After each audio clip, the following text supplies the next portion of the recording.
Mis amigos Jordan, Ashley y Sam somos exploradores urbanos en nuestro tiempo libre. Probablemente estés familiarizado con el tipo de cosas que hacemos, pero en caso de que no lo estés, exploramos lugares abandonados, los grabamos en nuestros teléfonos y subimos los videos a YouTube. Viejos almacenes abandonados, parques de diversiones, complejos industriales, lo que sea, lo hemos logrado. Es un pasatiempo divertido, pero puede dar miedo, por no decir peligroso. Algunos de los lugares que hemos explorado son estructuras abandonadas, tan deterioradas que parece que un fuerte viento las derribaría. Hay que tener cuidado al navegar por esos lugares y detenerse constantemente para inspeccionar el entorno. Nunca se sabe cuándo una escalera podrida podría ceder bajo sus pies o una pasarela oxidada podría colapsar y enviarlo a caer 15 metros sobre un duro piso de concreto. Sin mencionar que siempre existe la posibilidad de toparse con algún drogadicto agotado o un vagabundo loco viviendo allí. Además, lo que hacemos no es exactamente legal. Hemos tenido algunos momentos difíciles.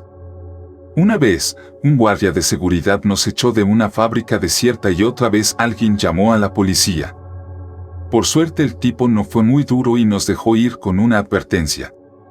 Probablemente pienses que somos estúpidos o locos por hacer lo que hacemos, y tal vez tengas razón, pero así somos. Disfrutamos la emoción de ello. Hace 2 semanas, Sam recibió un aviso sobre un lugar nuevo que parecía material excelente para nuestro próximo video, especialmente ahora que se acerca Halloween. Un viejo hospital psiquiátrico en ruinas en el condado vecino. Había sido construido a finales del siglo XIX y había estado abandonado durante unos 30 años, creo que a principios de los 90, y tenía un pasado bastante sórdido. Supuestamente fue cerrado después de algún tipo de escándalo, que involucró a un reportero de investigación que se hizo pasar por paciente y descubrió todo tipo de abusos y negligencias por parte del personal. Incluso hubo rumores de que los médicos estaban realizando todo tipo de experimentos secretos y jodidos con los pacientes. Nada de eso está comprobado, por supuesto, son las típicas leyendas urbanas de mierda que surgen en un lugar como ese. La historia oficial es que el hospital fue cerrado debido a que el gobierno recortó su financiación por razones presupuestarias. Según Sam, estaba previsto que el lugar fuera demolido pronto para construir un complejo de apartamentos, por lo que probablemente esta era nuestra única oportunidad de comprobarlo. Así que el fin de semana pasado los 4 nos subimos al viejo Mazda de Jordan, e hicimos un viaje de 2 horas hasta allí. La institución estaba ubicada en una zona relativamente rural en las afueras de una ciudad. Tan pronto como estuvo a la vista supimos que no nos decepcionaríamos. Un imponente edificio de piedra gris, de 4 pisos de altura, con estrechas ventanas con barrotes, se alzaba en medio de un extenso césped cubierto de maleza, detrás de una alta cerca de alambre oxidado con alambre de púas enrollado en la parte superior.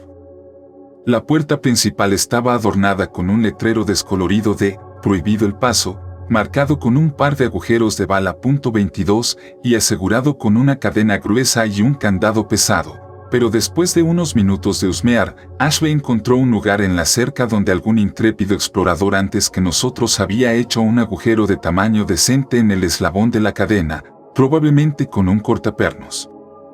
Lo atravesamos fácilmente, y luego subimos por el largo camino cubierto de maleza hacia el edificio principal. Cuanto más nos acercábamos, más asustado comencé a sentirme.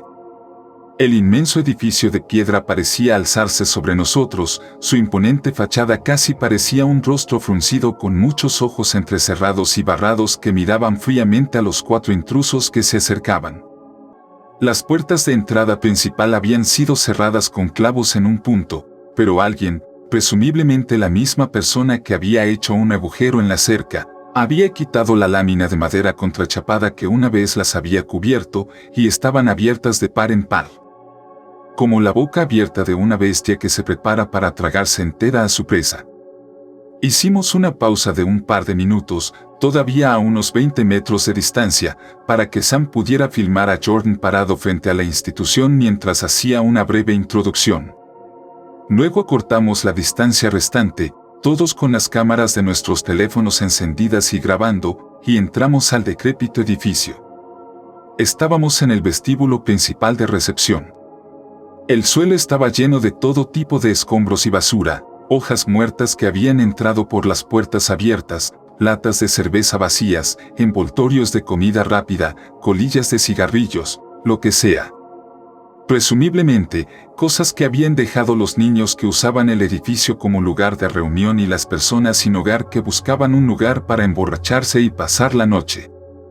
Las paredes estaban marcadas con grafitis. Sobre el mostrador de recepción había un orinal, uno de esos de acero de la vieja escuela. Ninguno de nosotros se atrevió a acercarse para inspeccionarlo más de cerca. Miramos a nuestro alrededor durante un rato y finalmente encontramos la escalera principal, junto a los ascensores que llevaban mucho tiempo inactivos, sin electricidad. Subimos las escaleras para explorar el segundo piso. Era el ala administrativa del hospital, oficinas, en su mayoría. Sinceramente, en la mayoría de ellos no había mucho interesante.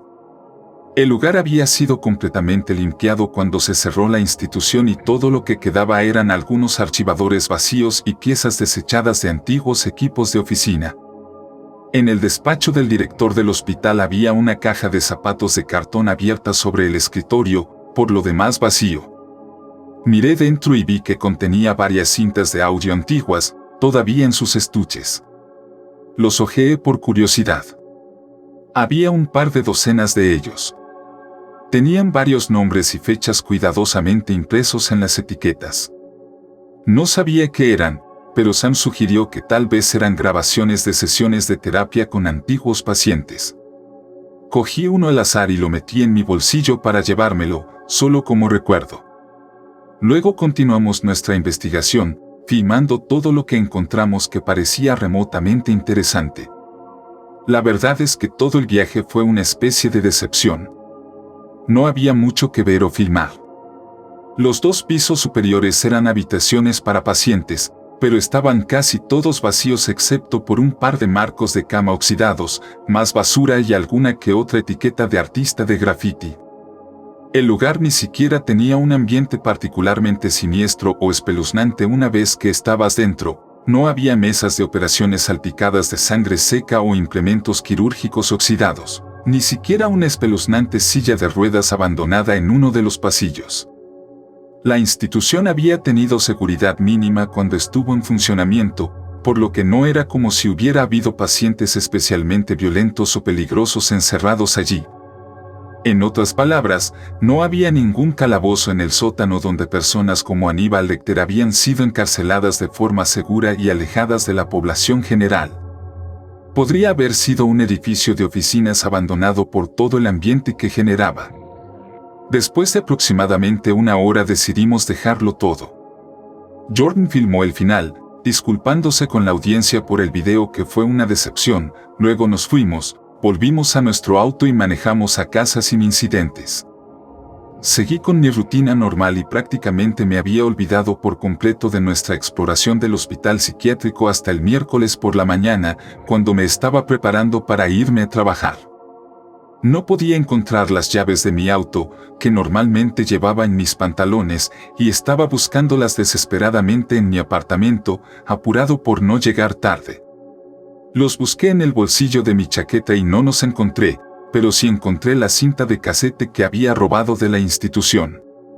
Me había olvidado por completo de todo eso. Tenía otras prioridades en este momento, así que lo dejé sobre mi escritorio por el momento y seguí con mi búsqueda.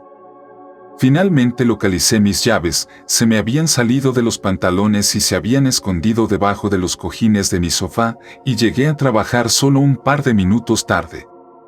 Esa noche, cuando llegué a casa, vi el casete en mi escritorio y, después de cenar, decidí inspeccionarlo más de cerca. Era uno de esos trabajos de 90 minutos que caben en una grabadora portátil de tamaño normal. Cuidadosamente impresas en la etiqueta a mano con tinta negra descolorida estaban las palabras Bennett, Michael. Y una cita. 17 de agosto de 1991. Intrigado, entré al garaje y busqué hasta que encontré la vieja grabadora de mi padre. Puse algunas baterías nuevas y luego inserté el casete. No estaba seguro de si la grabadora o la cinta seguirían funcionando después de todo este tiempo, pero pensé que valía la pena intentarlo. Conecté un par de auriculares a la grabadora, me los puse y luego presioné el botón reproducir. Durante unos segundos solo se escuchó un silbido. Entonces una voz seca y clínica de hombre habló en tono monótono y profesional.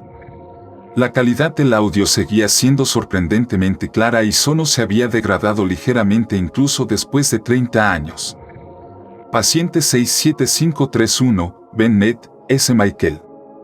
Sesión número 7. Sesión dirigida por la doctora Eugenia Winters a las 2 de la tarde del 17 de agosto de 1991. Hubo unos segundos de silencio y luego se reanudó el audio. Al principio el único sonido fue la respiración pesada y ligeramente irregular de un hombre.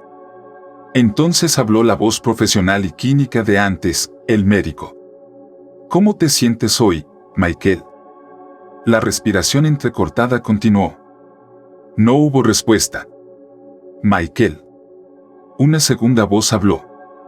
Sonaba como si perteneciera a un hombre más joven. La voz estaba agitada y tensa por la emoción reprimida, la voz de un hombre alborotado que lucha por mantener la compostura. ¿Qué carajo te importa cómo me siento? ¿Qué importa, de todos modos? No hay nada que puedas hacer. Todo lo que haces es hacerme las mismas malditas preguntas una y otra vez, cada vez. La emoción detrás de esas palabras podría haber sido rabia, o algo más. Es una parte integral de tu terapia, Michael. Tenemos que llegar a la raíz de lo que sea la fuente de tu angustia mental, para poder brindarte el tratamiento necesario que necesitas para que puedas funcionar de forma normal nuevamente y regresar a la sociedad. Mierda, el joven interrumpió con un grito. Solo estás jugando con mi puta cabeza, como lo hicieron todos los demás psiquiatras. Para ti solo soy otro fenómeno con el que puedes jugar tus pequeños juegos mentales, un loco que puedes explotar para publicar en todas las revistas médicas importantes. El médico habló en voz baja. Solo estoy tratando de ayudarte, Michael. Un resoplido despectivo. No hay nada que pueda hacer para ayudarme, Doc. No hay nada que nadie pueda hacer. Había ira en la voz, pero también algo más. Miedo. Por favor, Michael, tienes que trabajar conmigo si quieres salir de aquí. Te negaste a decirles a los otros médicos a que tienes tanto miedo. ¿Qué te hace despertarte por la noche gritando? ¿Por qué no lo haces? Dime, Michael. Dime de qué has estado tan asustado todos estos años. Varios momentos de silencio. Entonces el hombre habló. Toda la rabia desapareció de su voz, pero el miedo permaneció. Habló con derrotada resignación. Bien. Te lo diré. Solo para poder contárselo a alguien y finalmente sacarlo a la luz. Pensarás que estoy loco, pero todo el mundo ya lo hace. Por eso estoy en este manicomio. ¿Por qué carajo no? Él se rió entre dientes sin humor. Se tomó unos segundos para recuperarse antes de comenzar. ¿Sabe lo que es vivir toda su vida sabiendo lo peor que podría saber, doctor? Lo peor que alguien podría saber. ¿Sabe lo que es vivir cada momento en estado puro? Terror. ¿Terror de qué, Michael? ¿Qué pasaría si pudieras ver cosas que otras personas no pueden ver? Cosas que la gente no debería ver, saber cosas que los humanos no deberían saber. Puedo ver estas cosas, doctor. Comenzó cuando tenía 8 o 9 años. Fue entonces cuando comencé a verlos. ¿A ellos?, preguntó el médico. Los olvidados. Así es como yo los llamo. Se llaman a sí mismos los antiguos o los originales. ¿Qué son, Michael, estos olvidados? La gente habla de apariciones, de ver fantasmas. Se oye hablar de ello todo el tiempo.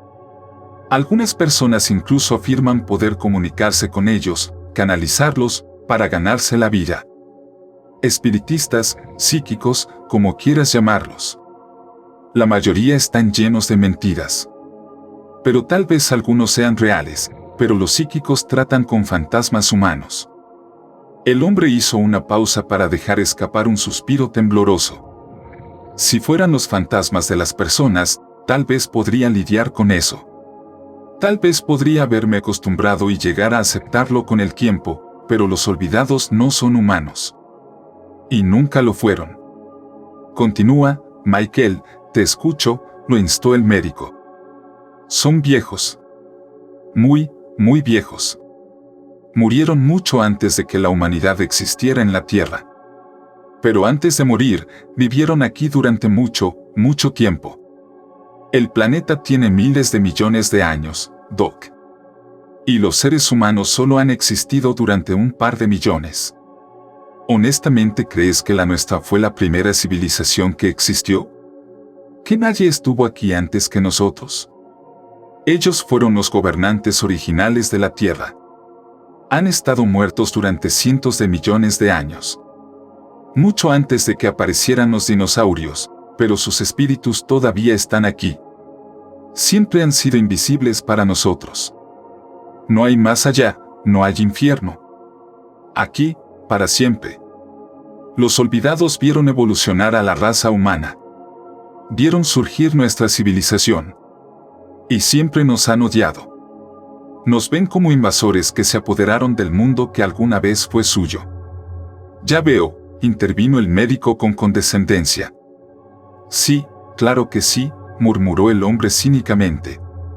¿Cómo son estos olvidados, Michael? No quieres saberlo, respondió el hombre con voz tensa y temblorosa. Son monstruosos. Más allá de toda descripción.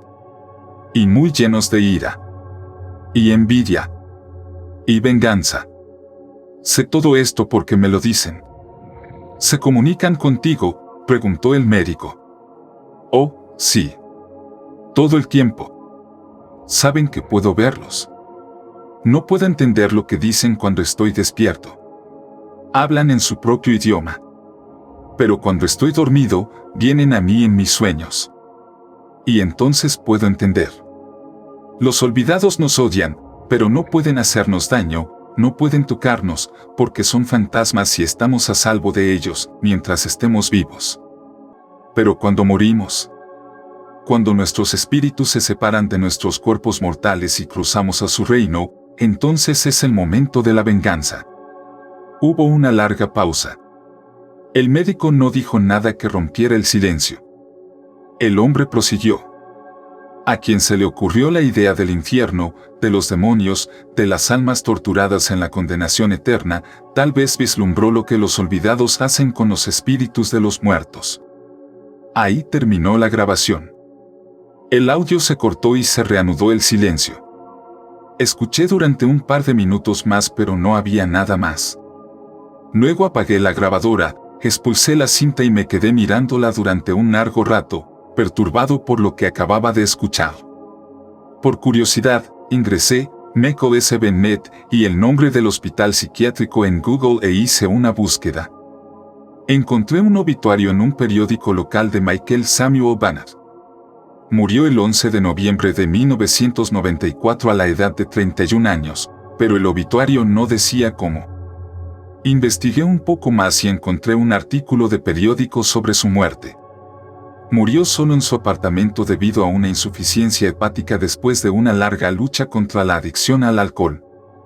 Había una foto de un hombre con un rostro demacrado y ojos oscuros y atormentados. No pude encontrar nada que sugiriera que hubiera tenido antecedentes de problemas de salud mental o que alguna vez hubiera sido paciente de la institución. Tal vez su familia había querido mantener eso fuera del periódico. O tal vez los registros del hospital se habían mantenido confidenciales. Tal vez ni siquiera era el mismo chico. Las cosas que dijo ese tipo en la cinta todavía me asustan. Sonaba tan convencido, tan sincero acerca de las cosas que afirmaba poder ver. Me digo a mí mismo que estoy dando mucha importancia a la nada, que lo que había oído no eran más que los delirios paranoicos y divagantes de un paciente mental extremadamente trastornado, y eso es todo, ¿verdad? Eso es todo lo que puede ser, ¿no es así?